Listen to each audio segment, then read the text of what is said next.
ಶೈಕ್ಷಣಿಕ ಆರಂಭಕ್ಕೆ ಮುನ್ನ ಬೋಧಕ ಸಿಬ್ಬಂದಿ ಸಹಿತ ಎಲ್ಲ ವಿದ್ಯಾರ್ಥಿಗಳಿಗೆ ಕೋವಿಡ್ ಲಸಿಕೆಯನ್ನ ವಿತರಿಸುತ್ತಿದ್ದು, ಇಂದು ಬೈಂದೂರಿನ ಸರ್ಕಾರಿ ಪದವಿ ಪೂರ್ವ ಕಾಲೇಜು ಮತ್ತು ರಿಚರ್ಡ್ ಆಲ್ಮೆಡಾ ಮೆಮೋರಿಯಲ್ ಕಾಲೇಜಿನಲ್ಲಿ ಲಸಿಕಾ ಅಭಿಯಾನ ಆಯೋಜಿಸಲಾಯಿತು.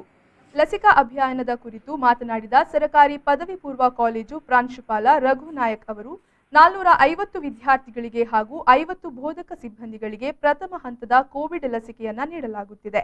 ಮಾಸ್ಕ್ ಧರಿಸಿ ಸಾಮಾಜಿಕ ಅಂತರ ಕಾಯ್ದುಕೊಂಡು ಉತ್ತಮ ರೀತಿಯಲ್ಲಿ ಸ್ಪಂದಿಸಿದ್ದಾರೆ ಎಂದು ಹೇಳಿದರು. ಬೈಂದೂರು ಇಲ್ಲಿ ಪ್ರಾಥಮಿಕ ಆರೋಗ್ಯ ಕೇಂದ್ರ ಬೈಂದೂರು ಇದರ ಸಹಯೋಗದೊಂದಿಗೆ ಇವತ್ತು ನಮ್ಮ ಕಾಲೇಜಿನ 450 ವಿದ್ಯಾರ್ಥಿಗಳು ಮತ್ತು 50 ಬೋಧಕೇತರ ಸಿಬ್ಬಂದಿಯವರಿಗೆ ಕೋವಿಡ್ ಲಸಿಕೆಯನ್ನು ಪ್ರಥಮ ಹಂತದ ಲಸಿಕೆಯನ್ನು ನೀಡ್ತಾ ಇದ್ದೇವೆ.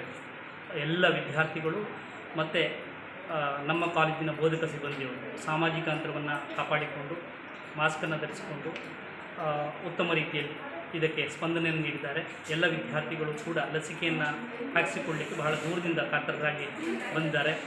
ಸರ್ಕಾರಕ್ಕೆ ಮತ್ತು ಜಿಲ್ಲಾಡಳಿತಕ್ಕೆ ಅನಂತ ವಂದನೆಗಳನ್ನು ಈ ಮೂಲಕ ಸಲ್ಲಿಸಲಿಕ್ಕೆ ಬಯಸ್ತೇನೆ.